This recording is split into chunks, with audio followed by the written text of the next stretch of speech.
Salve, salve imparável! Você que nos acompanha pelo canal do YouTube do Objetivo Concurso, sejam todos muito bem-vindos e muito bem-vindas. Eu sou o professor Marcelo Ribeiro, tenho a oportunidade de ministrar a disciplina de língua portuguesa neste nosso maravilhoso preparatório de concursos do Brasil, o maior do norte e nordeste do Brasil, com toda certeza, tá certo?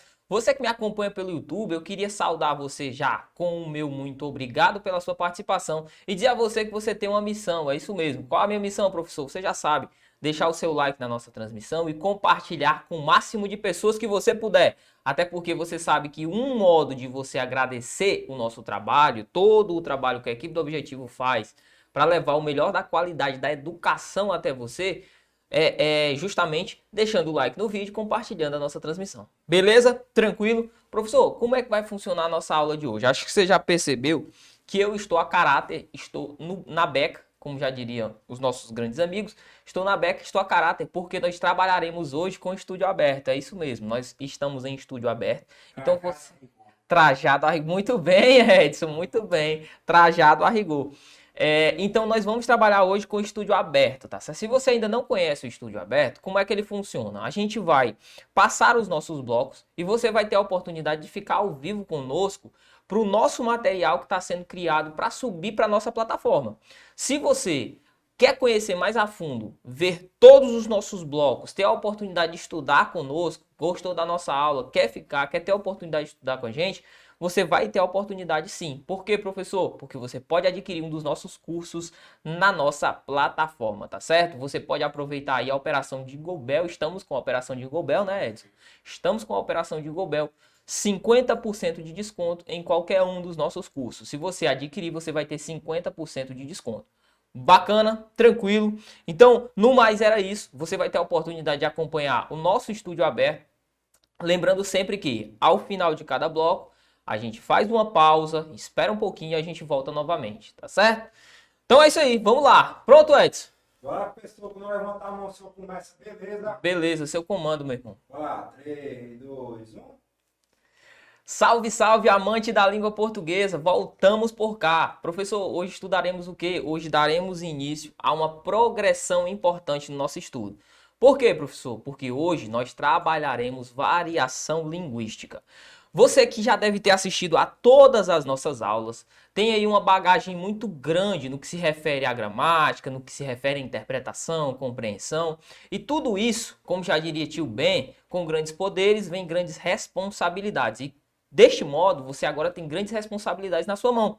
A principal delas é saber que corrigir outra pessoa sem ao menos ter sido pedido para que isso seja feito, que você faça isso, é algo extremamente errado.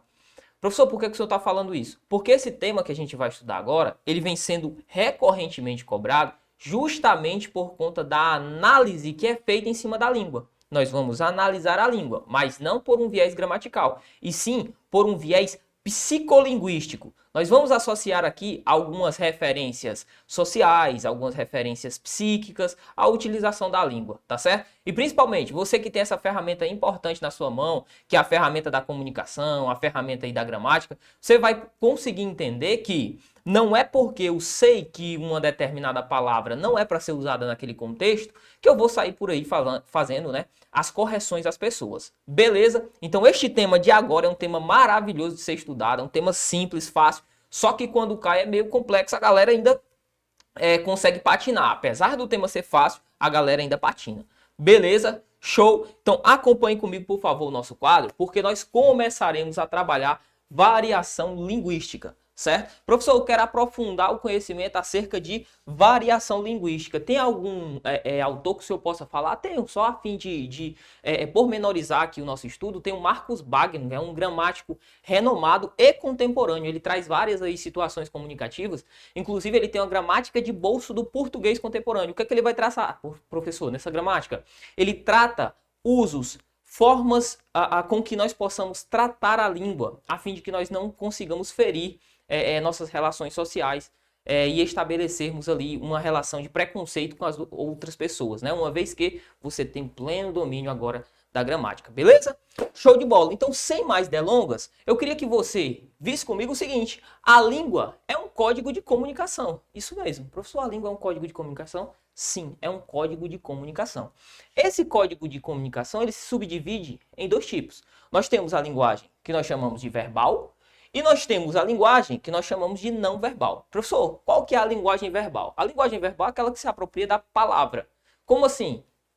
Ora, um texto. Ao ler um texto, você está se utilizando da palavra. Ora, comunicação verbal, fala, também é uma forma de comunicação verbal, professor? Também é um código verbal? Sim, a fala, a escrita são códigos verbais, certo? Professor, o que seria uma comunicação não verbal? É aquela comunicação que não se apropria das palavras. Ela se utiliza de imagem, se utiliza de som, sinais sonoros, sinais visuais. Por exemplo, um guarda de trânsito, ele não precisa ficar gritando para que alguém que esteja passando no trânsito ouça os seus comandos. Não, ele levanta a mão. As pessoas que têm aquele sinal internalizado já vão saber o que é que ele está indicando. Outra, alguém, por exemplo, que chega no semáforo e vê que o semáforo está no sinal vermelho. Aquela pessoa que já tem o conhecimento prévio acerca do uso daquela imagem, daquela linguagem não verbal, já sabe que ele deve parar. Perfeito?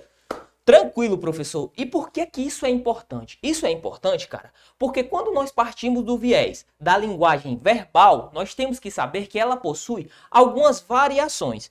Então, isso aqui que nós vamos tratar, ó, as variações da linguagem, elas são variações da linguagem verbal, tá certo? São variações associadas à linguagem verbal. Professor, como é que isso cai? Exatamente do jeito que está estabelecido aqui, ó. O examinador, ele pode cobrar. A linguagem verbal possui algumas variações, dentre elas a variação diafásica, que se dá devido, aí cobra. Como é que se dá a variação diafásica? Ou a variação diatópica é um exemplo. E como é que se dá a variação diatópica? Então você tem que conhecer cada uma dessas. Belezinha? Não é difícil, é algo muito sussa, você vai tirar de letra.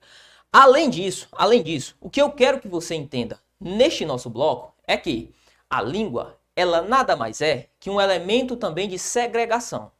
Tal qual a nossa sociedade, o nosso sistema é composto em cima de classes, a língua também funciona assim. Se você perceber, os portugueses, quando chegaram ao Brasil, descobriram, entre aspas, nós tínhamos os nativos da nossa terra. Havia índios. Beleza, professor. Pois bem, e isso implica necessariamente que os portugueses queriam introduzir aqui no Brasil, introduzir nos índios, a sua fala, o seu poder de dominante. Então o que eu quero que você entenda é que a língua, assim como nas relações sociais, ela é uma questão também social, ela reflete as relações sociais. Então, por isso que eu fiz essa pirâmide aqui para a gente analisar. Por quê, professor? Porque aqui, ó, no topo da pirâmide existem muitos estão aqui, ou melhor, na base da pirâmide, melhor dizendo, né? Já no topo da pirâmide nós temos poucos. Professor, é assim que funciona também a língua? É, do mesmo modo. Se você perceber, quem ao longo da nossa trajetória do nosso país como um todo, vamos traçar aqui, deixar direcionado o Brasil, ao longo da nossa trajetória, quem detém o conhecimento é quem? São as classes mais elevadas. As classes mais elevadas têm acesso às melhores escolas, têm acesso aos melhores materiais, e as classes que possuem menos prestígios, ou seja, menos prestigiadas, o que é que a gente pode dizer em relação a essas classes? Elas sofrem em relação às classes mais privilegiadas. E tudo isso aqui também influencia necessariamente na língua, uma vez que quem escrevia, quem deteve o poder de criar normas gramaticais, foram pessoas que compunham outrora aqui a parte do topo da pirâmide. E as que estavam na base da pirâmide não tinham, à época, acesso ao conhecimento gramatical, a relações estabelecidas pela língua. Percebe? Então, para diferir pessoas que estavam no topo, na elite, de pessoas que estavam na base, eu preciso estabelecer outras relações além do poder aquisitivo. Qual que é a regra, então? Utilizar a língua. Beleza? Então, a partir da língua, criou-se, de certo modo, uma relação de preconceito também na sociedade. Ao passo que estabelece-se que quem tem mais poder aquisitivo, poder financeiro, tudo está associado à parte financeira, né? possui um maior grau, um grau mais elevado em relação à escolaridade. Quem tem menos possui um menor grau. Percebe? Então tudo isso serve para estabelecer ainda mais essa nossa pirâmide. Acompanhe comigo, por favor, o nosso próximo quadro, porque ele é muito importante, uma vez que conheceremos as variações que acabamos de ver. Professor, qual que é o primeiro tipo de variação? A gente viu lá, as diacrônicas. As variações diacrônicas são variações que apresentam uma mudança linguística, histórica. Então eu quero que você guarde este termo no seu coração. Lembrou de diacrônica, lembrou de histórica. Por exemplo, o verbo por. O verbo por que hoje nós utilizamos deriva do verbo poer. Foi uma mudança que aconteceu no curso da língua. Outra variação é a variação diatópica. Mudança aqui estabelecida. Preste bem. Olha, veja bem. Diacrônica, diatópica. O início é igual, mas do meio para lá a palavra é diferente. Diatópica é uma variação que é caracterizada pelas diferenças geográficas. Então, pensou em diatópico, pensou em geográfico. Veja bem, palavras-chave. Diacrônica, histórica. Diatópica, geográfica. Ou seja, pelas relações que se dão a partir dos espaços físicos, dos espaços regionais, dos estados, por exemplo. Olha o exemplo. Em Minas nós temos "Você vai à festa hoje?". O "você" é muito próprio das pessoas de Minas Gerais. Aqui no Ceará também nós temos várias variações em relação aos demais lugares do país. Aqui no próprio Ceará nós temos o tia e o tia, que é muito próprio de cada região. Percebe? Então, dentro de um mesmo estado nós temos variações. Show? Acompanhe comigo nosso próximo quadro. Nós vamos conhecer agora as variações diatrásticas. Professor, diatrásticas, professor, exatamente. São variações que ocorrem devido ao contexto comunicativo. Professor, então vai depender do contexto? Exatamente. Todos nós utilizamos essa daqui, ó. A diatrástica é uma variação que está em nosso ser. Por exemplo, em um encontro entre amigos, nós diremos: "Bora comer, pessoal". Não é normal falar isso? É, professor. Já em uma reunião de trabalho, quando nós estivermos, por exemplo, diante do nosso chefe, o que é que nós vamos falar? "Por favor, vamos almoçar". É um exemplo, certo? Ou "por favor, vamos jantar". Então, a depender da situação, a língua funciona assim também, nós vamos escolher aquilo que melhor se adeque à situação.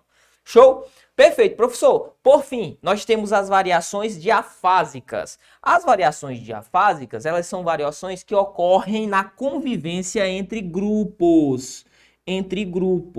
Qual que é a marca fundamental? As gírias. Por exemplo, os meninos têm aqui, no objetivo, eles têm uma marca importante, ó. "Vamos ficar de QAP". QAP é ficar atento, né?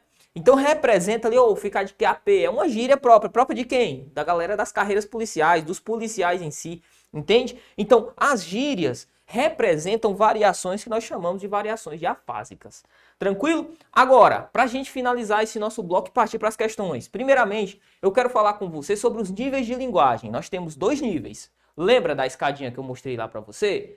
Lembra, professor? Qual que é o primeiro nível? O nível formal ou o nível também chamado de língua culta. Formal ou culta.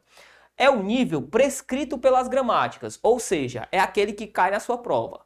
Por isso que é tão chato, entre aspas, muita gente diz que é chato, e eu concordo, estudar gramática. Aquela gramática pura, prescritiva, é muito chato, velho, é muito chato. Então, aqui está a ideia da gramática prescritiva. Agora, quando você entende a gramática como algo contextualizado, é muito maravilhoso. E nós temos ainda o nível informal, ou também chamado de coloquial, que é o mais próprio e próximo do nosso dia a dia. Ok? É aquele nível que não é um nível prescrito, mas sim um nível da comunicação real. Cuidado! Cuidado por quê, professor? Porque a sua prova vai cobrar o nível formal, o nível aqui de cima. Por isso que você tem que entender tudo aquilo que se aplica em relação à gramática normativa, à gramática prescritiva, tá certo? Uma vez que você detém o conhecimento acerca dela, nós vamos partir agora para resolvermos algumas questões acerca destes pontos, melhor dizendo, aqui estudados. Acompanhe comigo, por favor, a primeira questão. Vamos logo ao comando da primeira questão, que diz assim, ó: "De acordo com o texto acima, julgue os seguintes itens. Conforme o texto, a escola deve ensinar aos alunos a norma padrão da língua portuguesa, mas é preciso também refletir se seria adequado corrigir as outras pessoas, como, por exemplo, um porteiro. que diz: o elevador está com problema. Olhe para mim. Professor, nós vamos ler o texto agora? Não, nem precisa. Para responder essa daqui, nem precisa. Veja bem, o que é que ele está trazendo aqui? Ele traz algo muito importante, que é o papel da escola, e isso foi cobrado, não foi em uma prova relacionada à área da educação, o papel da escola enquanto formador da sociolinguística, que é esse tópico que nós estamos estudando hoje. Professor, a escola ela deve mostrar o lado da norma padrão? Sim, só que a gente quer uma escola emancipatória, ou seja, uma escola que fuja das ideias dominantes, uma escola que faça o aluno pensar. E é justamente isso que nós temos que fazer. Quando eu vejo, por exemplo, alguém falar Flamengo, ou então tô com problema, não significa dizer que aquela pessoa ela tem um problema gramatical. Não, ela tem internalizado nela a gramática própria. Ela tem sim a gramática. Ela não vai falar, por exemplo, carro voou. Não. Ou casa voar. Ela não vai falar esse tipo de sentença. Por quê? Porque a gramática própria internalizada ela já tem. Ela sabe que ela deve dizer vou a casa. Mas vou casar, ela não vai falar. Entende? Então, nós temos competência e temos desempenho. A competência a pessoa já tem. O desempenho vai depender do acesso que ela tem à educação. Beleza? Então a questão de número 1 fala que a escola deve ensinar os alunos a norma padrão da língua, mas é preciso também refletir se seria adequado corrigir as pessoas, como por exemplo, um porteiro elevador que diz que está com problema. Tá certa essa questão, ok? Essa questão é uma questão que está correta. Por quê? Porque a escola, a regra é, a escola vai ensinar a norma padrão. Por quê? Porque é ela que rege as relações de classe. Mas nós temos sim que pensar, refletir acerca da correção em relação às outras pessoas. Então, questão de número 1, questão que está completamente correta, beleza? Vamos à próxima questão, questão de número 2, que vai falar o seguinte, ó. Depreende-se do texto que a língua falada não é uma, mas são várias, porque, a depender da situação, o falante pode expressar com maior ou menor grau de formalidade. Vamos ao texto? Vamos voltar lá no nosso texto, agora nós vamos ler. Eu quero que você se atenha a esse texto porque ele é um texto muito importante, é um texto muito bacana, é do próprio Marcos Bagno, o autor que eu falei para você no início. Vamos lá, ó. Leia o texto para responder os itens 1 a 4. A língua que falamos, ou seja qual for, português, inglês, não é uma, são várias. Então já respondeu a nossa questão, 2 já está certo. Tanto que um dos mais eminentes gramáticos brasileiros, Evanildo Bechara, disse a respeito: todos temos que ser poliglotas em nossa própria língua. Qualquer um sabe que não se deve falar em uma reunião de trabalho como se falaria em uma mesa do bar, ou mesa de bar. A língua varia com no mínimo 4 parâmetros básicos. Você já sabe quais são. O tempo, daí o português medieval, renascentista, do século XIX, dos anos de 1940, de hoje em dia. No espaço, português lusitano, brasileiro e mais. Um português carioca, paulista, sulista, nordestino. Segundo a escolaridade do falante, que resulta das duas variedades da língua, a escolarizada e a não escolarizada. E finalmente varia segundo a situação de comunicação, isto é, o qual em que estamos, a pessoa com quem falamos e o motivo da nossa comunicação. E nesse caso, há pelo menos 2 variedades da fala, formal e informal. Você também estudou comigo. A língua é como uma roupa que vestimos. Há um traje para cada ocasião. Há situações em que se deve usar traje social, outra em que se deve usar, em que o mais adequado é o casual. Sem falar das situações em que se usa maiô ou mesmo nada.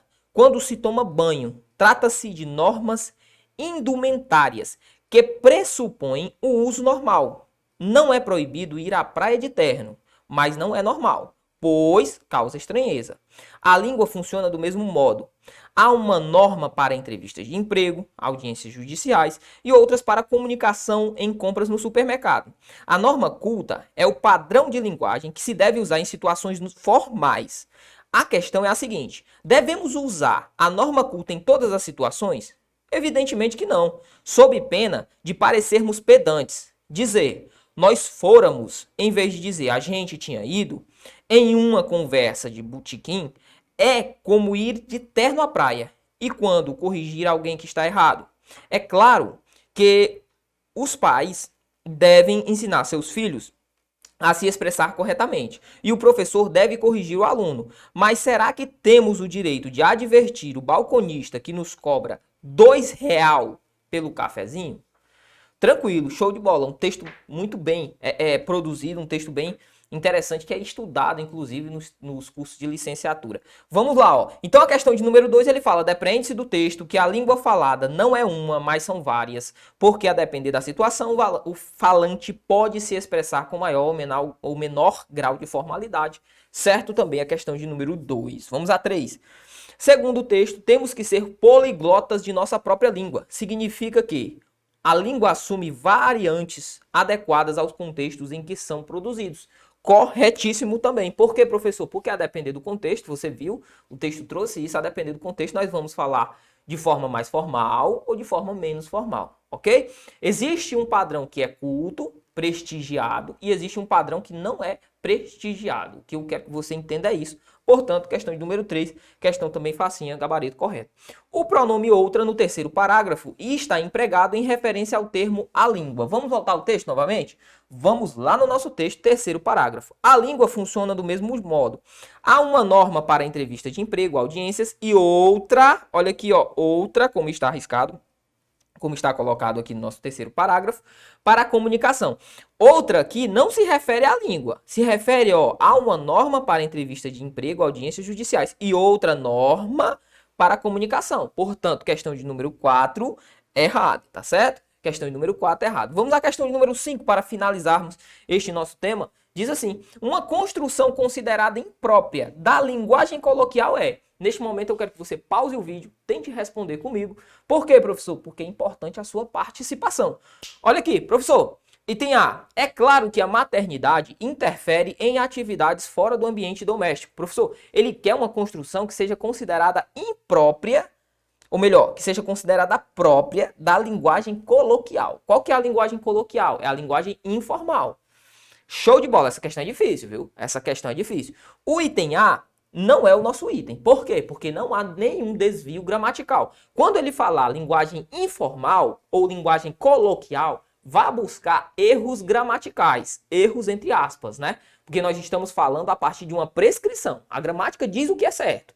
Tudo aquilo que fugir ao que ela prescreve vai ser tido como errado, mas cuidado com isso. Então não é o item A. B. Criaram normas rígidas para impedir o movimento das mulheres, com discursos de que seriam perigosas. Também não há nenhum problema aqui em relação ao item B.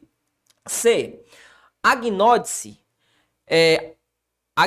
melhor dizendo, se vestiu de homem para assistir conferências médicas num templo de Atenas. Professor, nosso gabarito é o item C? Nosso gabarito é o item C. Por quê? E olha como essa questão ela é safada. Quem assiste na minha sentença, assiste no sentido de ver, ó. Vestiu-se de homem para assistir conferências médicas, ou seja, para ver, para presenciar. E você sabe que o verbo assistir, no sentido de ver, presenciar, necessita necessariamente, né, rege uma preposição ali, a preposição a. Então, para ficar própria da linguagem formal, deveria ter agnodice, se vestiu de homem para assistir a conferências médicas, tá certo? A conferências médicas. Deveria ter uma preposição aqui. Por quê, professor? Porque esse assistirá marca uma linguagem coloquial. Beleza? Show de bola. E é isso que ele quer. Então, o gabarito é o item C de casa. D fala, foi morta pelos monges e pela plebe, que foram fanatizados pelo patriarca Cirilo. Tem algum problema gramatical aqui? Também não. Perfeito? Então, olhe para mim.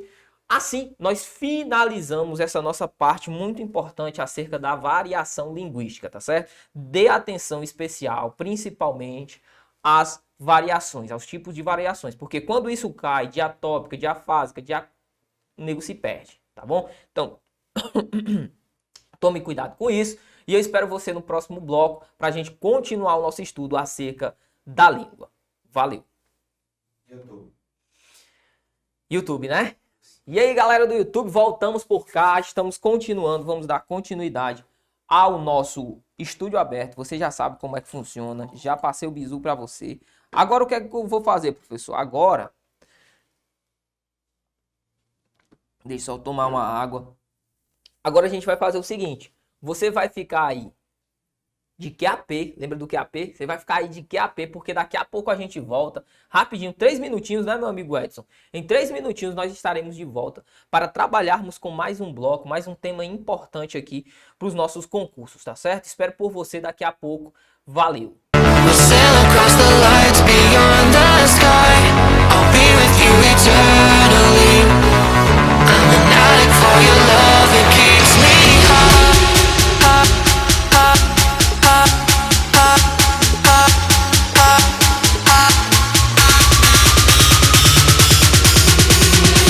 Em 2017 eu comecei a estudar para concursos públicos no preparatório objetivo do meu grande amigo Lucas Neto, e em meio a todas as turbulências que nós concurseiros já passamos normalmente, no ano de 2018 eu sofri um grave acidente automobilístico, no qual eu tive que fazer a amputação de um dos meus membros, no caso a minha perna esquerda. E ainda assim eu continuei firme e forte estudando para concursos, junto com o professor Lucas Neto, com toda a sua motivação, e o grupo de professores do Objetivo Concurso, um dos melhores professores aí do Brasil, com certeza do Nordeste e região. E consegui, graças a Deus e a todo o esforço e todo o pessoal que me acompanhou e meu esforço e tudo mais, a aprovação no Ministério Público da União, e hoje eu sou servidor público federal do MPU,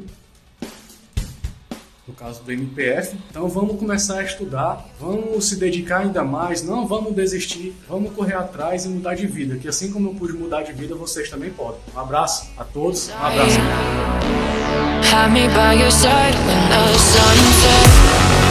Como foi esse processo aí de preparação? Qual foi as dificuldades que você enfrentou nesse processo? A preparação foi muito boa, eu me esforcei bastante, abri mão de muitas coisas que eu sempre gostei de fazer para poder enfrentar de corpo e alma para esse concurso. Como foram os aulões, né? Os eventos que o curso objetivo proporcionava, né? Os 24 horas, os corujões, os eventos e aulões aí esporádicos que nós tínhamos aqui no curso objetivo. Foi muito legal, a gente se motivava cada dia mais, porque às vezes a gente desanima um pouco para estudar, ficava um pouco mais motivado e começava a semana com mais vontade.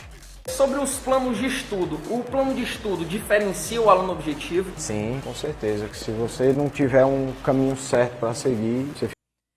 Salve, salve galera do YouTube, já voltamos, estamos por aqui, vamos dar continuidade ao nosso procedimento. Você já acompanhou o nosso primeiro bloco aí, trabalhamos variações linguísticas. Você entendeu como é que funciona a variação linguística, teve acesso a este nosso curso. E se você está gostando da nossa transmissão, quer aí adquirir um dos nossos cursos, você não pode perder tempo. Professor, como é que eu faço, professor, para poder adquirir um dos cursos do Objetivo? Você vai aproveitar neste momento a operação Jingle Bell, é isso mesmo, a operação Jingle Bell. Ela traz aí para você 50% de desconto na compra de qualquer um dos nossos cursos, tá certo? Então, se você quer participar da família Objetivo, você pode vir aqui. É pra cá, Edson, nesse ladinho aqui. Bem aqui assim, ó. Deve estar aparecendo aqui, meu amigo Edson vai colocar aqui no cantinho. Você vai aproveitar o nosso QR Code. Tem o pessoal também, a galera dos nossos amigos aqui da Central de Vendas. E tem também o nosso site, ok? Então, 50% de desconto na operação Jingle Bell. Você vai lá no nosso site e adquire um dos nossos cursos da plataforma, beleza? Aqui, Edson, do ladinho aqui, ó. Então você não pode perder tempo, tá aqui no cantinho, ó. Aproveita agora mesmo para adquirir o seu curso, beleza? Sem mais delongas, agora nós vamos entrar e dar início aqui, dar continuidade, para falar a verdade, na nossa matriz. Agora nós vamos falar acerca de denotação e conotação. Eu convido você a fazer parte deste nosso universo. Bora lá, Edson. Olá, professor. O senhor começa, beleza? Beleza, bro. 3, 2, 1. Salve, salve, amante da língua portuguesa! Já voltamos para dar continuidade, prosseguimento ao nosso curso de língua portuguesa. É isso aí, você já está craque em relação à gramática, já passou por muitas coisas e neste momento, bloco passado, para falar a verdade, nós trabalhamos variação linguística. Você agora sabe que apesar de que você possui um grande conhecimento, um vasto conhecimento acerca de gramática, não é certo chegar para alguém e falar, oh, poxa, você está falando errado, isso, assim, essa palavra não é para ser utilizada aqui, você não deveria escrever assim, tal, essa palavra não se escreve assim, que isso é feio e não deve ser feito, tá certo? Lembre-se, você está estudando aqui para fazer uma prova e para o seu dia a dia. O seu arcabouço teórico ele vai ser aplicado. Claro que você vai aplicar no seu dia a dia, em uma linguagem formal, quando você for tratar com as pessoas. Enfim, de um modo geral. Agora, supercorreção e corrigir as pessoas, ser pedante, como o nosso texto trabalhou, é muito feio e não deve ser feito, tá certo? Professor, sem mais enrolações, o nosso bloco de agora nós trabalharemos o quê? Trabalharemos denotação e conotação. Show! Acompanhe comigo, por favor, o nosso quadro para que possamos começar a tratar acerca da denotação e da conotação. Teoria, isso aqui. Prática, um montão, ok?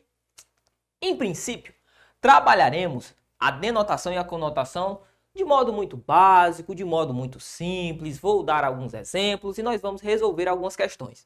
Só que antes, eu queria falar para você, professor, isso aqui cai de que modo? Primeiramente, ou a banca joga uma frase e pergunta qual dos termos está em sentido figurado, ou joga a frase, pergunta qual dos termos não está em sentido figurado, ou ela dá um texto completo e pergunta: a linguagem utilizada é predominantemente denotativa? A linguagem utilizada é predominantemente conotativa? Então você vai ter que saber fazer essas diferenciações, tá certo? Então, quais são os tipos de prova que eu posso encontrar, professor? Primeiramente, frases isoladas. Em segundo lugar, um texto de um modo geral, completinho lá, para você fazer a análise da linguagem predominantemente que é composta no nosso texto. Beleza? Tranquilo? Show de bola. Professor, linguagem. Já vi o conceito de linguagem com você no bloco passado. Já trabalhamos acerca das variações que a linguagem pode assumir.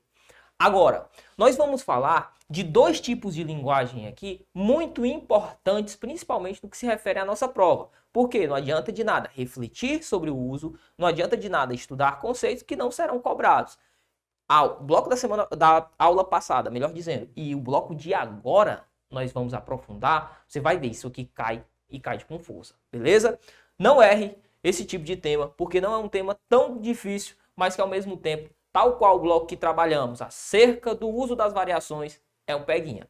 Primeiramente, professor, quais são os dois tipos de linguagem que nós vamos trabalhar? Denotação e conotação. Professor, qual que seria o sentido associado à denotação? Denotação, sentido literal, sentido real, sentido próprio. Tem um bisuzinho do meu parceiro Edson que você também pode se aproximar. É o sentido, é o sentido do dicionário, tá certo? É o sentido do dicionário, beleza? É o sentido do dicionário. Você pode pensar também como sendo o sentido do dicionário. Aquele sentido que está estabelecido no dicionário. Você vai lembrar. DD, denotação, DD, dicionário. Professor, só que o dicionário, às vezes, ele também vai trazer o sentido conotativo. Sim, aí ele vai colocar do ladinho assim, ó. O sentido conotativo vai estar assim, ó, fig. Que significa o sentido figurado, tá certo? Então, quando você vir no dicionário esse termo fig, como está correlacionado aqui, colocado para você, você vai lembrar fig, sentido figurado, ok? Beleza, então o sentido da denotação é o sentido real, o sentido dicionarizado, o sentido próprio da palavra. Show de bola. Professor, e o sentido conotativo? Como que ele funciona? Ora, o sentido conotativo é o sentido figurado. Perfeito. Professor, sentido figurado, professor? Exatamente. O sentido figurado é aquele sentido que é fora do real. É o não próprio. As bancas também costumam chamar de não próprio. O sentido fora do real. Eu vou dar alguns exemplos para você. Você vai ver que isso aqui não é difícil. O que eu quero que você se aproprie é saber denotação, sentido real, literal. Conotação, sentido figurado não próprio, tá certo? Algumas bancas, como por exemplo a FGV, ela não vai chamar de sentido denotativo ou conotativo, ela vai jogar lá, ó, sentido próprio ou sentido não próprio, tá certo? Então, denotação é sinônimo de sentido próprio. Conotação é sinônimo de sentido não próprio, beleza?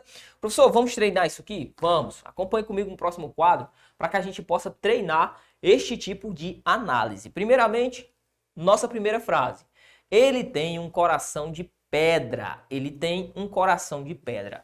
Professor, empregaram aqui, quem copiou, quem fez a análise dessa frase, empregou a palavra pedra.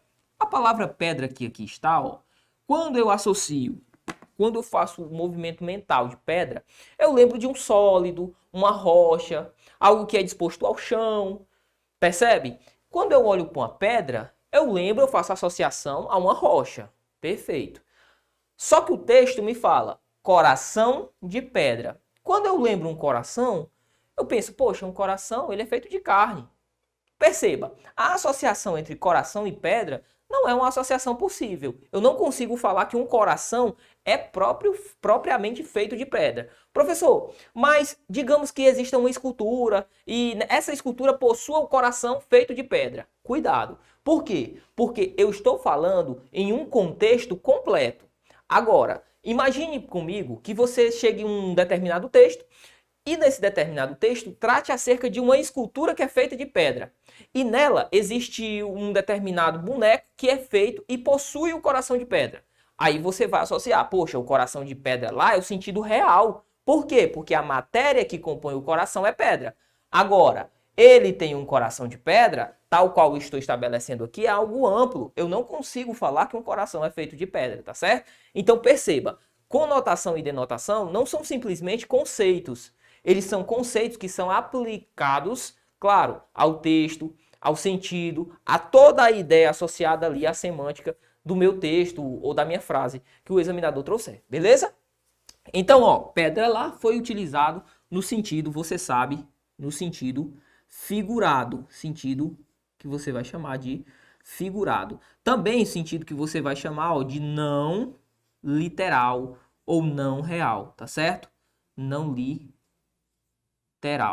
ou não real. Ou ainda, ó, você pode chamá-lo de sentido que? De sentido conotativo, ok? Sentido conotativo. Beleza, professor, tranquilo, show, massa demais. Olha o próximo exemplo. Na rua, bati em uma pedra. Ah, professor, pedra agora, ó, pedra agora está associada a um sólido. Sim, está associada a um próprio sólido. Então perceba, se eu tenho a ideia de pedra como sendo algo próprio, a palavra significa aquilo que ela está dicionarizada para ser, eu estou falando do sentido agora, ó, sentido denotativo, sentido do dicionário. Denotativo. Ok, sentido denotativo. Também, ó, sentido próprio. Sentido próprio. Ou posso chamar ainda, como as bancas gostam de chamar, sentido real. Beleza? Tranquilo? Real, próprio ou denotativo. Tudo a mesma coisa, tá certo? Próximo exemplo para a gente trabalhar, ó. As aves estavam voando. Professor, quando eu penso em voar, a ideia de voar é algo que as aves podem fazer? É um sentido real? Sim, uma ave tem a capacidade de voar. Então, ó, sentido próprio. Sentido próprio. Ou ainda sentido real. Ou sentido denotativo. Denotativo. Tranquilo, professor. Próximo exemplo. Que menino desatento, parece que está voando. Professor, agora eu pergunto a você. A ideia do menino estar voando aqui, ó, ele parece que está voando. Essa ideia aqui é um sentido real? Ele está voando de verdade? Não. Por quê? Porque é incapaz, uma pessoa, um ser humano, é incapaz de voar, diferentemente das aves. Beleza? Então perceba, neste meu caso aqui, eu tenho um sentido, ó, conotativo. Ou ainda, sentido figurado, que eu chamei de fig ou não literal. Beleza? Não literal. Tranquilo. Professor, só isso, professor, sobre conotação e denotação? O tópico em si, a teoria, é isso. Agora, vamos ver como é que isso é aplicado à prática? Vamos lá. Tem muitas, mas muitas questões sobre este tema. Questão número 1 fala assim, ó. As palavras de uma língua podem ser usadas no sentido próprio ou figurado. Quero que você já fique atento. Sentido próprio você já sabe. Sentido próprio, sentido real, sentido, ó, vou até abreviar, eu vou chamar de sentido D, tá certo? Sentido D. D de quê? De denotação, denotativo. Sentido figurado você também já sabe. Eu vou chamar de C. Sentido conotativo, não real, fora do real, sentido figurado, beleza? Show de bola. Então, sentido próprio, denotativo, sentido figurado, conotativo. Show de bola. Dependendo do texto de que fazem parte. tem-se uma palavra usada em sentido figurado no fragmento. Ou seja, ele quer um sentido não próprio, ok? Ele quer o sentido figurado, ou seja, ele quer o sentido conotativo. Ele poderia substituir, professor, essa palavra figurado por conotativo? Poderia. Conotativo? Poderia. Poderia substituir por não próprio? Não próprio? Poderia também, ok? Não próprio. Cuidado. Por quê, professor? Porque já teve de aluno chegar para mim e falar, professor, ele cobrou uma determinada sentença lá e disse que era não próprio. Eu não sabia o que era aquilo associado ao não próprio. Não próprio é a mesma coisa, ó, que figurado, certo? Ou conotativo. Beleza, então nós vamos procurar uma palavra que foi utilizada com sentido figurado. Item A. Sem perceber, fazemos publicidade gratuitamente ao usar roupas, sapatos, bolsos e outros objetos com etiquetas visíveis. Professor, não tem nenhuma palavra aqui no sentido figurado, não? Não tem. No item A, nós não temos nenhuma palavra com sentido figurado. Ok. Todas as palavras aí foram utilizadas com sentido real, aquilo que elas valem. B. É preciso esclarecer que propaganda e publicidade são dois termos que geralmente se confundem. Tem alguma palavra aí no sentido fora do real? Também não. Todas as palavras aí possuem o seu referente, tanto estabelecido quanto dito, como palavras no sentido próprio, ok? Sentido denotativo, sentido dicionalizado. C.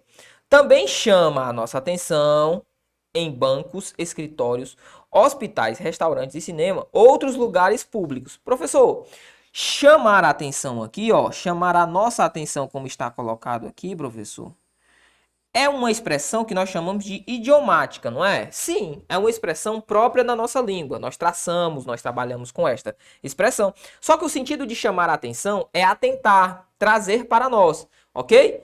Mas nós não temos aqui também nenhuma palavra no sentido figurado. Beleza. Então só nos restou o item D. Bora ratificar se isso é verdade? Bora lá, ó.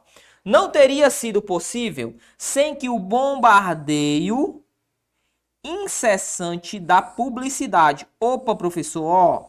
Olha a palavra bombardeio. O que é bombardear? Jogar bombas. Jogar bombas. Qual que foi o sentido utilizado aqui, ó? Foi o sentido conotativo. Lembra do C? Foi o sentido figurado. Por quê? Porque não estão sendo jogadas bombas, mas sim estão sendo feitas muitas campanhas de publicidade. É isso que o texto quer dizer, ó. Teria sido feito sem que o bombardeio incessante da publicidade. A palavra bombardeio aí foi utilizada no sentido não real, não dicionarizado, ou seja, conotativo. Como é isso que ele quer, o sentido figurado, nosso gabarito é o item D de Deus. Vamos à próxima questão. Questão número 2 vai falar o seguinte, ó. Já que o assunto é água, vamos ser bem transparentes. Legal. Bora lá. O item A fala o seguinte, ó. Para falar a verdade, eu não coloquei aqui o comando, né? Ficou faltando o comando aqui, mas não tem problema. Professor, o que é que ele cobrou aqui? Ele está cobrando o nosso uso, tá certo? Ele está cobrando o uso, ó. Em relação ao fabricante, nós temos o fabricante que está tentando vender água. Fabricante. E nós temos, ó. Opa, deixa eu só apagar aqui para deixar esse negócio bonitinho. Nós temos o fabricante.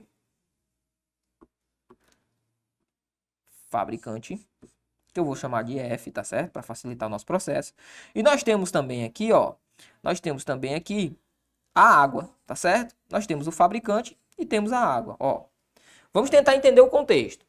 O fabricante, ele está querendo ser transparente, mas não é o sentido real. O que é que ele está querendo ser transparente? O que é ser transparente? Ora, é algo translúcido. Eu tenho ali uma determinada situação em que eu não tenho cores, ok? Então essa é a ideia associada ao transparente. Quando ele fala, já que o assunto é água, vamos ser bem transparentes, o que ele está querendo dizer, o fabricante, ele está querendo dizer, olha, os meus consumidores podem ter certeza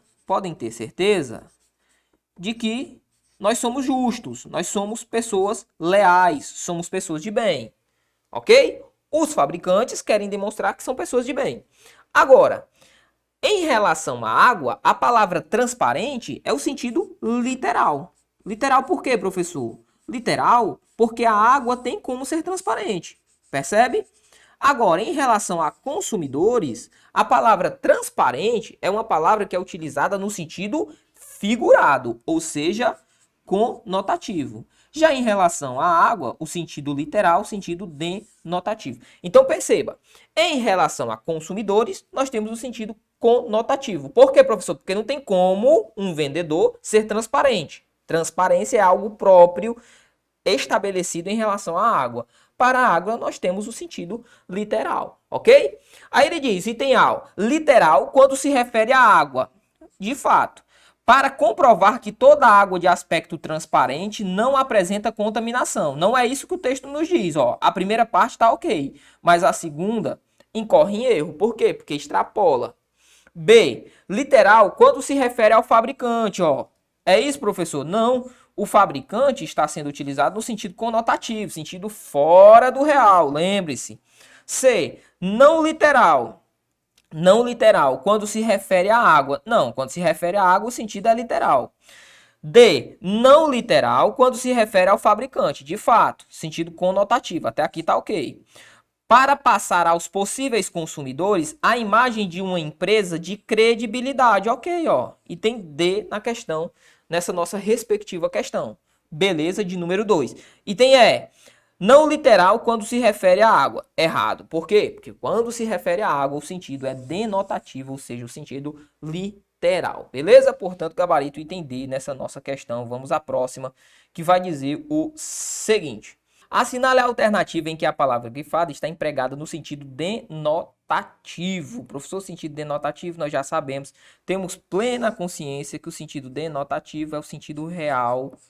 É o sentido também chamado de sentido literal, ok? Sentido real ou sentido literal, belezinha? Vamos lá. Então o item A fala o seguinte, ó. Como lê muito, dizem que João é uma ilha. Professor, João é uma ilha? Não, velho. O sentido aqui foi o sentido figurado, para dizer que João é um cara que gosta de ficar só e cercado por livros, ok? Não é o item A. B. Apenas Édipo encontrou a chave. Professor, chave aqui é o sentido real? Também não. Chave aqui, ó, é o sentido colocado como conotativo. Encontrar a chave é uma expressão idiomática para dizer, por exemplo, que você chegou a uma conclusão, que você conseguiu alcançar algo que você desejava. Beleza? C. A neblina flutua desfazendo os edifícios. Desfazendo aqui, ó, a neblina não tem como desfazer edifício.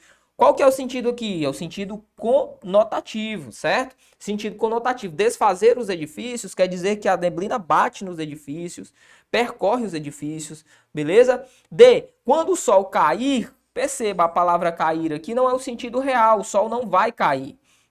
O sentido aqui é que o sol vai se pôr, encerrando o nosso expediente. Encerramos nosso expediente no banco. O que é que ele está querendo dizer? Quando o sol se pôr, nós encerramos o nosso expediente no banco. Então só nos restou o item E, ó.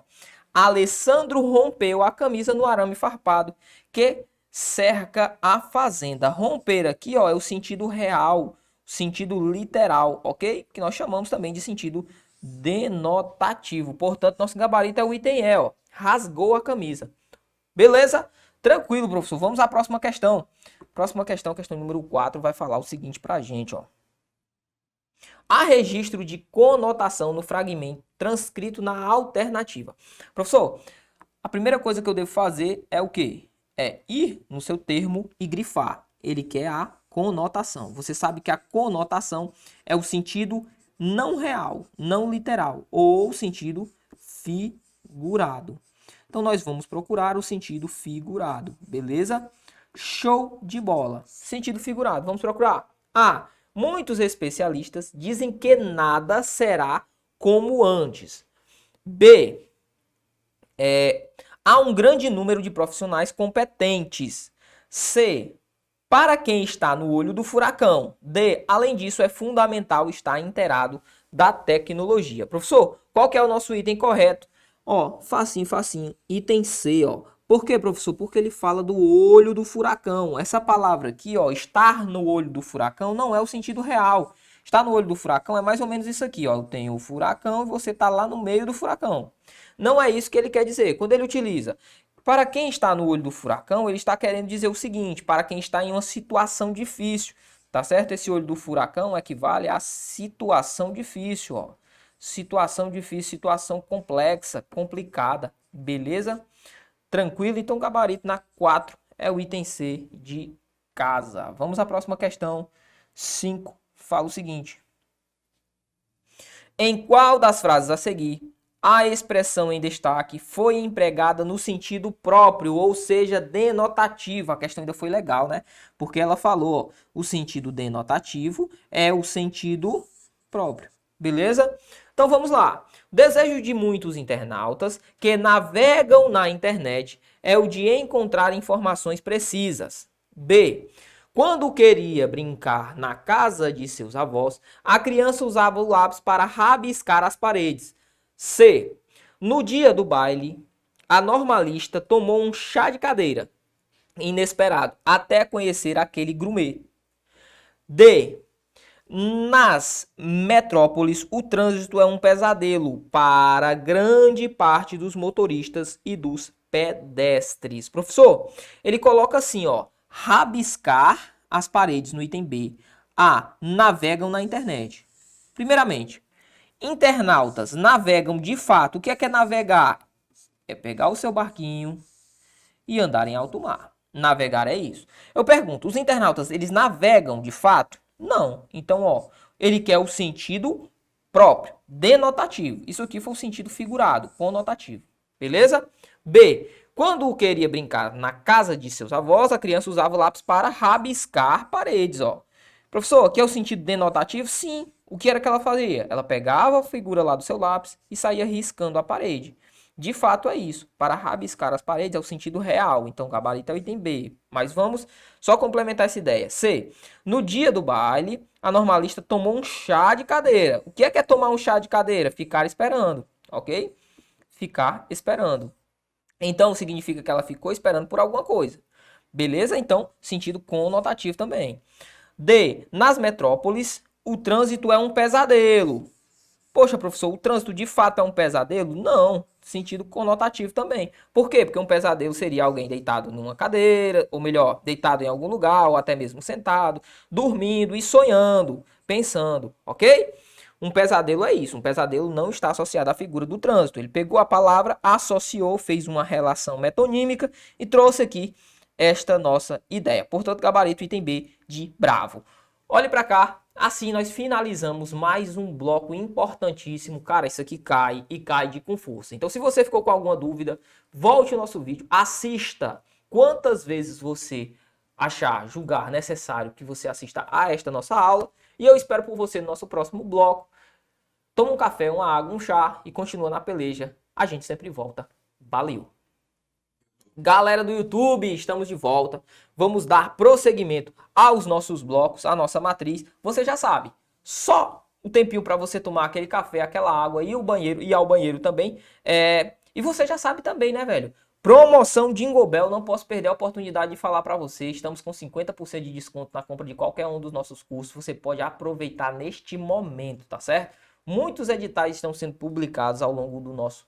foram publicados ao longo do ano de 2021 e continuarão sendo publicados aí ao longo do ano de 2022. Então, se você não quer perder a oportunidade, se você quer aproveitar agora mesmo para fazer parte da família Objetivo Concurso, largar de vez essa moleza e começar a estudar para valer, para adquirir aí a sua vaga, comece trabalhando com a gente, venha conhecer os nossos cursos, eu tenho certeza que você não vai se arrepender, beleza? Então, Operação Jingle Bell, 50% de desconto. Não sai daí, nós voltaremos daqui a pouco, 3 minutinhos, só aquele tempo da gente ir ao banheiro e já continuaremos, beleza? Valeu!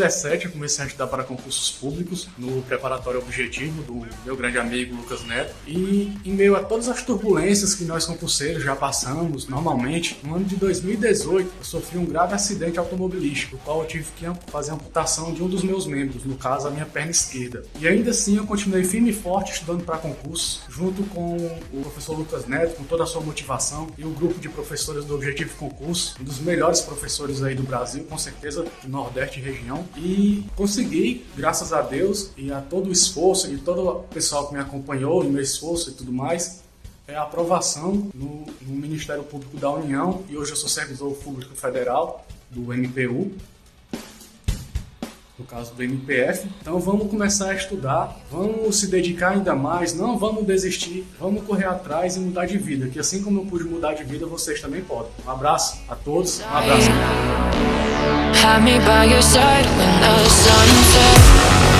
Como foi esse processo aí de preparação? Qual foi as dificuldades que você enfrentou aí nesse processo? A preparação foi muito boa, eu me esforcei bastante, abri mão de muitas coisas que eu sempre gostei de fazer para poder enfrentar de corpo e alma para esse concurso. Como foram os aulões, né? Os eventos que o curso objetivo proporcionava, né? O 24 horas, os corujões, os eventos e aulões aí esporádicos que nós tínhamos aqui no curso objetivo. Foi muito legal, a gente se motivava cada dia mais, porque às vezes a gente desanima um pouco para estudar, ficava um pouco mais motivado e começava a semana com mais vontade. Sobre os planos de estudo, o plano de estudo diferencia o aluno objetivo? Sim, com certeza, que se você não tiver um caminho certo para seguir, você fica meio perdido. E qual a mensagem você deixaria para a pessoa que está querendo aí iniciar sua preparação para concurso, mas não tem coragem, não tem ânimo? Vale a pena estudar? Vale sim, muito a pena. É uma sensação que não tem nem como explicar. É muito esforço. Salve, salve, amante da língua portuguesa! Já voltamos para continuar o nosso estudo acerca desta amada disciplina, tá certo? Agora, professor, o que é que a gente vai trabalhar? Bom, agora a gente vai entrar em tipologias textuais. Tipologias textuais estas que são muito cobradas e vêm sendo muito cobradas nos últimos anos por todas, absolutamente todas as bancas de concursos gostam sim de cobrar este tema. Ok? Então, primeiramente, professor, o que é que eu tenho de ter necessariamente? Você tem de ter aí no seu coração a competência de saber que você tem que saber identificar, sim, as tipologias textuais, tá certo, galerinha? Que está nos acompanhando aí pelo YouTube. Na verdade, essa galera que está nos acompanhando pelo YouTube já está por dentro do que tem de saber, beleza? Tranquilo? Galera, vocês já sabem, né? Deixar o like no nosso vídeo, compartilhar nossa transmissão com o máximo de pessoas que vocês puderem, porque com certeza vocês vão ajudar o nosso trabalho. E ajudando o nosso trabalho, tenho certeza que vocês também serão ajudados, beleza? No mais, você também já sabe que nós estamos com a nossa promoção Operação Jingle Bell, 50% de desconto em qualquer um dos nossos cursos. Você pode adquirir utilizando, melhor dizendo, entrando no nosso site ou falando com um dos nossos amigos aqui também da Central de Vendas, ok? Tem o nosso site, tem a Central, tem o WhatsApp das meninas, o WhatsApp dos nossos amigos de um modo geral também. Estarão todos dispostos aqui e o nosso QR Code, meu parceiro Edson, com certeza já deve ter colocado bem aqui no cantinho para você só encostar aí a câmera do seu celular e ser direcionado, beleza? Tranquilo? No mais, vamos lá, vamos continuar o nosso estudo, agora falando um pouco sobre tipologias textuais. Ok, Edson? Beleza, parceiro, seu comando. Salve, salve, amante da língua portuguesa! Já voltamos para continuarmos o nosso estudo acerca desta tão amada disciplina. Professor, agora o que trabalharemos? Trabalharemos tipologias textuais, em especial a narração. Primeiramente, daremos o pontapé inicial com a narração.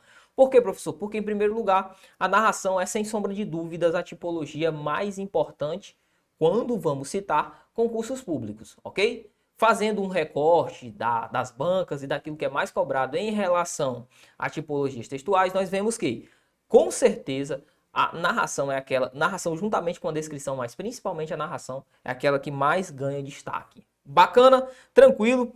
Então você já sabe, vamos dar sequência ao nosso estudo. Professor, vamos lá, acompanhe comigo, por favor, o nosso quadro, porque eu preparei algo muito importante para você. Tipologias textuais, em especial a narração. Estamos com foco na narração.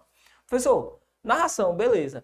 Mas do que trata a narração? qual que é o seu objetivo? Tracei aqui todos eles para que você venha a construir este conhecimento juntamente comigo. Ó, quais são os objetivos da narração? Primeiramente, reproduzir uma realidade dinâmica com progressão de ideias, beleza? Com progressão de ideias. Deixa eu contar uma história legal para você. Nós tínhamos, ao longo da construção literária no Brasil, nós tivemos, melhor dizendo, uma escola que foi muito forte na narração. Professor, qual que é a escola que tem como marca principal a narração? A gente tem um romantismo, ok? A gente tem um romantismo principalmente a citar da segunda fase romântica para a terceira fase. Depois o realismo com Machado de Assis, mas enfim. Professor, o que era que acontecia à época da primeira fase do romantismo? Bom, nós tínhamos escritores que reproduziam, que tratavam relações, narravam, só que utilizavam muito da descrição em sua narração. E perceba, quando eu descrevo muito, significa dizer que, em primeiro lugar, eu não tenho algo para narrar. Em segundo lugar, o meu texto se torna enfadonho. Quando eu utilizo da narração, eu dou prosseguimento às minhas ideias. Ok? Então, a narração ela é muito importante aqui no cenário da construção da identidade brasileira, principalmente na literatura. E a gente vai dar uma olhada nisso também. Belezinha? Então, ó, reproduzir uma realidade dinâmica com progressão de ideias. É o primeiro ponto importante que você vai levar para a sua prova. Em segundo lugar, nós temos posterioridade, ou melhor, anterioridade e posterioridade. O que significa dizer? É um complemento do que está aqui, progressão de ideias. O que é que você vai perceber? Que ao longo de uma narração, eu vou ter necessariamente um determinado personagem que vai desenvolver alguma trama, algum drama, alguma trama. Perceba? Então, em relação a drama e trama são duas palavras importantes que estarão contidas aqui dentro da narração. Tranquilo? Além disso, nós temos uma relação coesa e coerente no desenvolvimento. Professor, como assim? Nós temos uma historinha que vai ter cabeça, vai ter corpo e vai ter pé. Vai ter tudo. Pé, tronco, membro, a cabeça, tudo aquilo que compõe a nossa historinha aqui também vai acontecer, tá certo? Então a relação aqui estabelecida é uma relação coesa e coerente. Tranquilo? Além disso, nós temos presente ao longo da construção no Brasil a figura da narração como algo muito forte. Lembra que eu acabei de falar para você, olha, a narração estava na construção do Brasil, da literatura do Brasil enquanto nação? Sim. Então, veja bem, a narração ela é muito utilizada pelos escritores que querem construir essa ideia nacionalista, essa ideia própria associada ao Brasil. Além disso, é a principal tipologia na construção de uma identidade nacional. Professor, mas isso não é a mesma coisa que o senhor acabou de falar? Não, não. Eu disse aqui que ele foi muito importante. Agora eu estou falando é a principal tipologia. E por que que isso é importante? Ó? Grife a palavra tipologia. Por que tipologia é importante? Porque tipologia é diferente de gênero. Tipologia diz respeito ao meu suporte. Gênero não. Gênero vai ser diferente, tá certo? Então tipologia é um modo, a minha intenção, a minha subjetividade vai estar interposta aqui na tipologia. Belezinha? Tranquilo? Além disso, nós temos a ideia de que reflete tanto relações reais, uma narração, quanto relações imaginárias. Cuidado. Por quê, professor? Porque nós tendemos a associar a narração a figuras, a ideias imaginárias. Só que a narração nem sempre vai estar associada a ideias imaginárias, mas sim a ideias, ó, reais, tá bom? Nem sempre eu vou ter numa narração, por exemplo, o era uma vez, o naquele dia aconteceu, em um belo dia, em um país. Não, nem sempre eu vou ter isso quando eu estiver trabalhando com uma narração. Agora, quer saber o que realmente eu vou ter em uma narração? E aquilo que vai diferenciar você do seu concorrente, aquilo que vai ajudar você a acertar a questão na hora da prova? Acompanha comigo o próximo quadro. Olha aqui. Professor, quais são as características da narração? Isso aqui não é conversa jogada fora, não. Isso aqui não é balela. Cuidado. Por quê? Porque diferir tipologias textuais não é algo muito simples. Por quê, professor? Porque as tipologias, ó, elas estão assim, ó, ligadas, tá certo? Eu não tenho só um texto com descrição, eu não tenho só um texto com narração. Sabe o que é que o teu examinador vai cobrar? Ele vai perguntar: qual é a tipologia predominante no texto? Aí você vai ter que saber, entender, poxa, qual era a intenção de quem produziu? Opa, quais são as características? Então isso aqui vai ser importante, ok? Então vamos lá. Características. Primeiramente, nós temos os elementos. Elementos de uma narração. Não pode faltar. Em primeiro lugar, o narrador. Professor, quem é o narrador? É aquele cara que conta a história, beleza? É quem conta a história. Muitas das vezes o examinador fala, em determinada linha tem-se a subjetividade do narrador. Então você vai ter que saber qual que é a ideia, a figura associada ao narrador. Muito fácil. É quem conta a história. Nós temos também os personagens. Quem são os personagens? Ora, é quem vive o enredo, é quem vive a história. Além disso, nós temos a figura do próprio enredo. E o que é o enredo? É a sucessão de acontecimentos. Este enredo, ele se subdivide em 3 etapas. E toda e qualquer boa narração tem que ter 3 etapas importantes.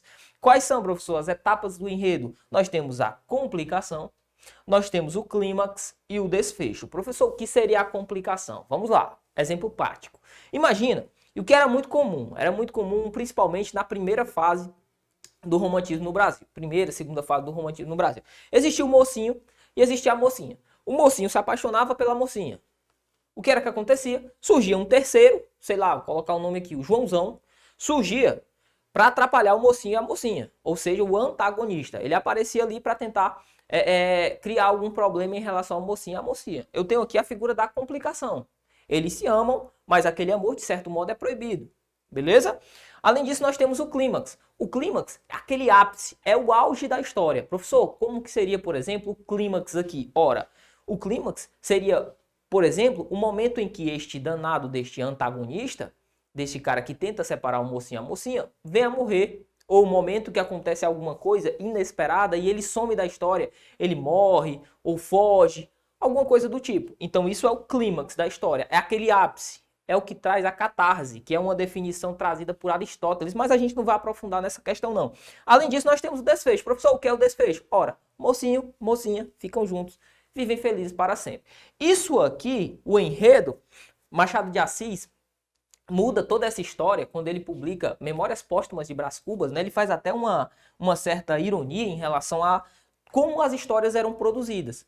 Porque até então, até a época da primeira fase modernista, que nós estamos trabalhando aqui fortemente, porque é nela que nós temos principalmente a presença da narração, o que é que a gente tem, professor? Toda essa sequência, que tem até um nome, nós chamamos de nexo de causalidade. O que é que acontece, professor? Nós temos um nexo de causalidade, progressão de ideias, algo muito simples. Mocinho, mocinha, vilão, a figura de um clímax, depois o desfecho, acabou. Machado de Assis vem e muda completamente isso. Beleza? Além disso, nós temos o tema. Professor, ou melhor, o tempo. Professor, o que é o tempo? O tempo é quando acontece a história, ou quanto tempo dura. Professor, por exemplo, quando acontece uma história? Em 1500, em 1600, todas são ideias associadas a uma narração. Acompanhe comigo, próxima tela. Espaço. O espaço seria onde a história acontece. Além disso, o discurso é a voz das personagens, tá certo? O discurso nada mais é do que a voz das personagens. E uma característica importantíssima na narração é isso aqui, ó, verbos no pretérito. Então o verbo tem que estar no pretérito, professor? Sim, a marca dos verbos no pretérito, beleza? Por isso que o nosso curso ele tem começo, meio e fim. Por quê? Agora você já sabe o que é a figura do pretérito. A marca do pretérito vai estar aqui também nas narrações. Outra coisa importante que eu quero falar para você, olhe para essa tela de um modo geral, olhe para esse quadro de um modo geral. Sem estes conceitos, sem estes elementos, o seu texto não pode ser tido como uma narração. Cuidado, beleza? Então, se você identificar estes elementos no seu texto, não tenha dúvidas. O seu texto será uma narração. Então, professor, eu quero identificar uma narração. Se o meu texto é predominantemente narrativo, você vai procurar o narrador, personagem, enredo, tempo, espaço e discurso. Além disso, você tem os verbos no pretérito. Você já sabe, pretérito é a mesma coisa que passado. Vamos treinar? Bora lá, vamos treinar e ver como que isso é cobrado no dia da nossa prova. Questão de número 1. Primeiramente, a gente vai ter um texto que diz assim, ó. O comando, leia o texto abaixo para responder os itens de 1 a 4. Vamos fazer o seguinte, vamos logo ao comando da questão de número 1, porque se brincarmos, nem precisa ler o texto, né? No texto, predominantemente narrativo, ocorre tanto discurso direto como discurso indireto. Professor, primeiramente, vamos analisar o seguinte. Que papo é esse, professor, de discurso direto e discurso indireto? Eu quero que você me acompanhe aqui para que a gente possa trabalhar trabalhar essa ideia de discurso direto, discurso indireto. Por quê, professor? Porque é importante, a nossa questão solicitou. Ó, professor, o que seria um discurso direto? Vou colocar aqui no cantinho, você vai me acompanhar. Discurso direto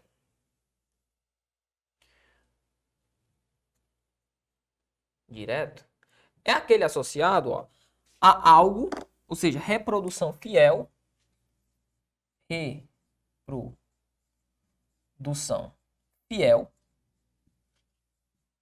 fiel da fala dos personagens.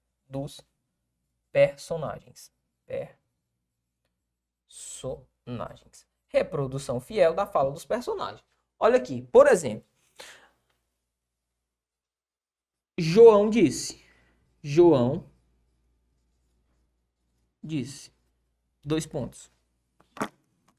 Estou doente.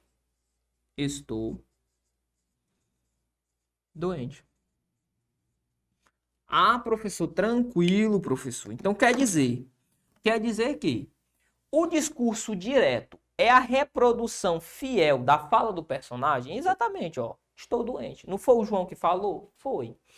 Eu vou ter necessariamente, ó, um verbo que vai introduzir esta ideia. É um verbo que nós chamamos de enunciativo, certo? Então, no discurso direto, eu tenho uma marca principal, a figura do meu verbo enunciativo. Professor, e já o discurso indireto? Vamos colocar o discurso indireto aqui, ó. Discurso indireto.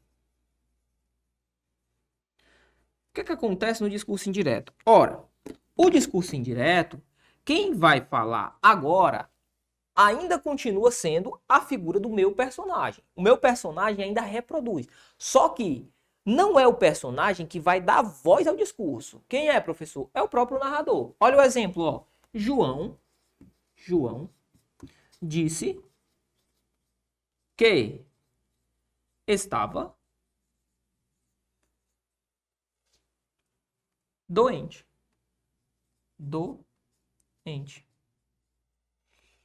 Professor, qual foi a diferença?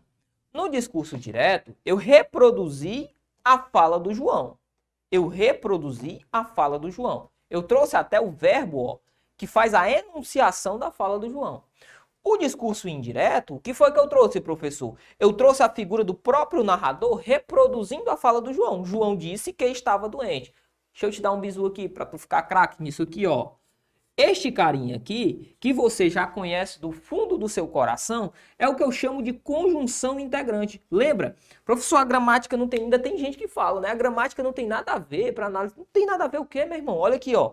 A conjunção integrante, ela introduz o discurso indireto. Perfeito? Então, João disse que estava doente. No discurso indireto, você vai terminantemente conseguir visualizar a figura de uma conjunção integrante, ok? Introduzindo essa sentença. Professor, beleza. Além disso, eu ainda tenho outro tipo de discurso? Tem, prometo que é o último. Você tem o discurso indireto livre. Professor, o que seria a ideia do discurso indireto livre? O discurso indireto livre é um discurso em que a fala do personagem e a fala do narrador se confundem. A fala do personagem e a fala do narrador se confundem. Por exemplo, quando você tem uma sentença, ó, como essa. Eles o olhavam de modo diferente.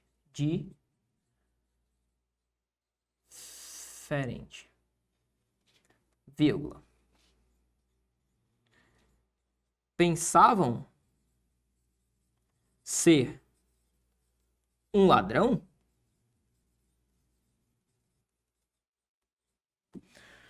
Professor, o que é que eu tenho de diferente aqui? Você pode perceber que no discurso indireto livre, a fala do narrador e a fala do personagem se confundem. Eu não sei dizer nessa sentença se quem fala é o personagem ou se quem fala é o narrador. Perceba, eles o olhavam de modo diferente. Pensavam ser um ladrão?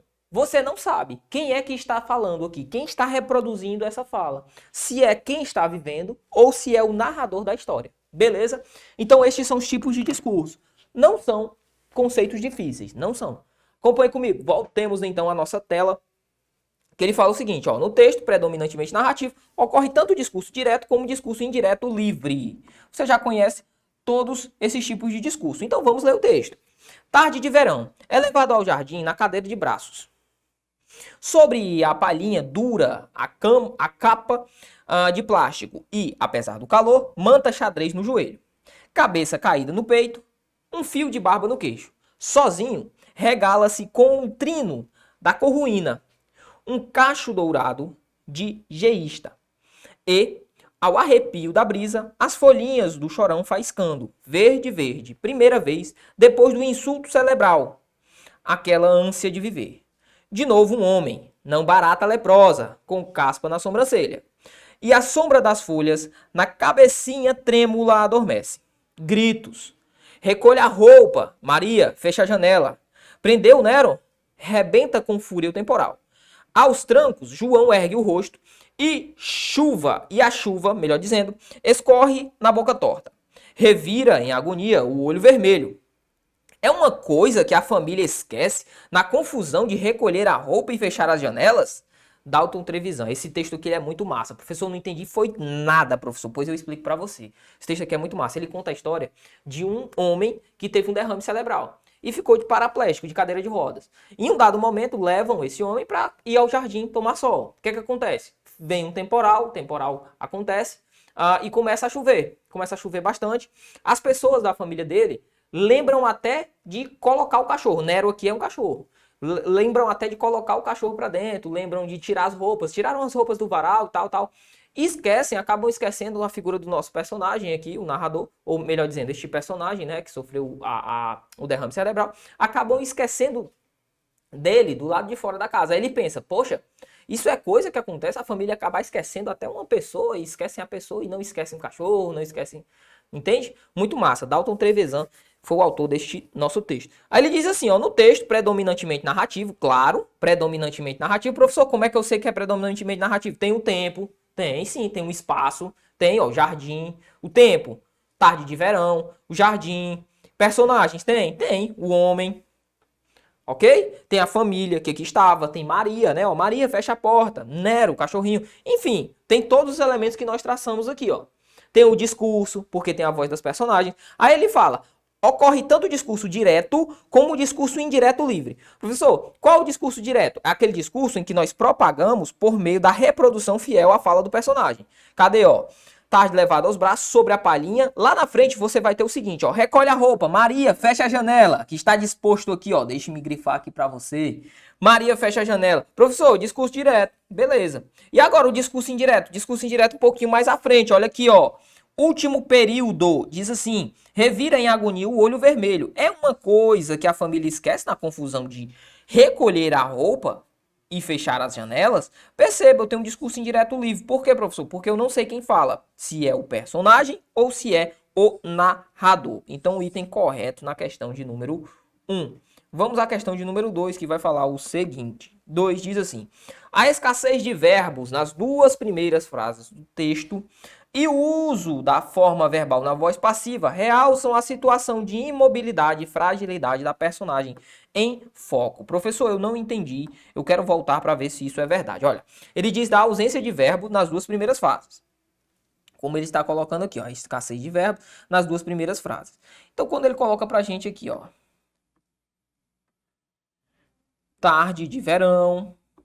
Vamos apenas pegar rapidão aqui o meu marca-texto. Tarde de verão, como ele está estabelecido aqui, ó, é levado ao jardim na cadeira de braços. Professor, primeiramente, eu tenho a ausência de verbos. Nessa minha relação aqui, tenho tarde de verão, não tenho verbos aqui. Beleza. Além disso, professor, além disso, eu tenho a figura de uma voz passiva, tenho, ó, é levado ao jardim. Ele é levado ao jardim. Alguém pratica o ato de levá-lo ao jardim. Aí ele diz o seguinte, essa questão é muito massa. Aí ele diz o seguinte, vou apagar aqui para que a gente possa voltar para a questão. Aí ele diz assim, ó, A escassez de verbo nas duas primeiras frases do texto e o uso da forma verbal na voz passiva realçam a situação de imobilidade e fragilidade. Exatamente, gabarito correto, ó. Ele está frágil e imóvel. E tudo aquilo que é disposto pra gente, lembra que eu falei pra você, a narração, tudo é importante. O tempo, o personagem, quem conta, como conta, essas ideias fazem com que eu tenha um texto de maneira completa. Então, questão correta na questão de número 2. 3.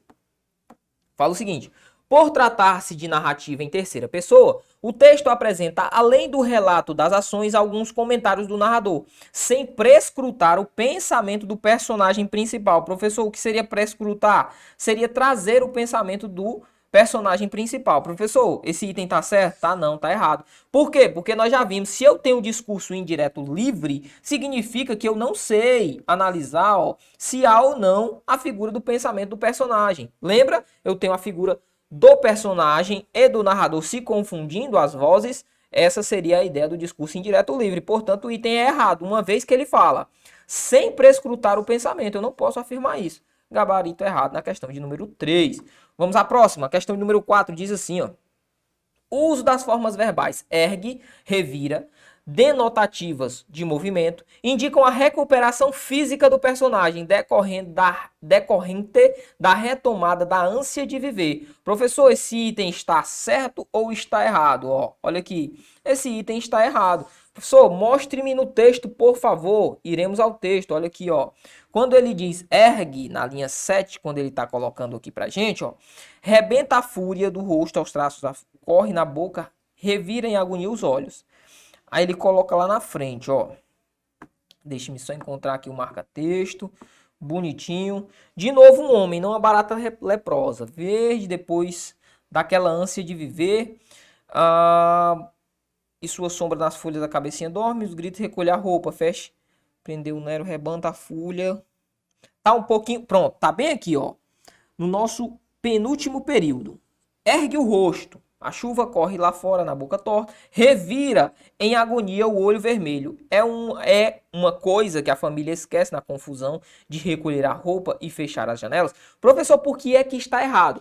Porque quando ele fala assim, ó, aos trancos, João ergue o rosto. Como foi? Aos trancos, ó.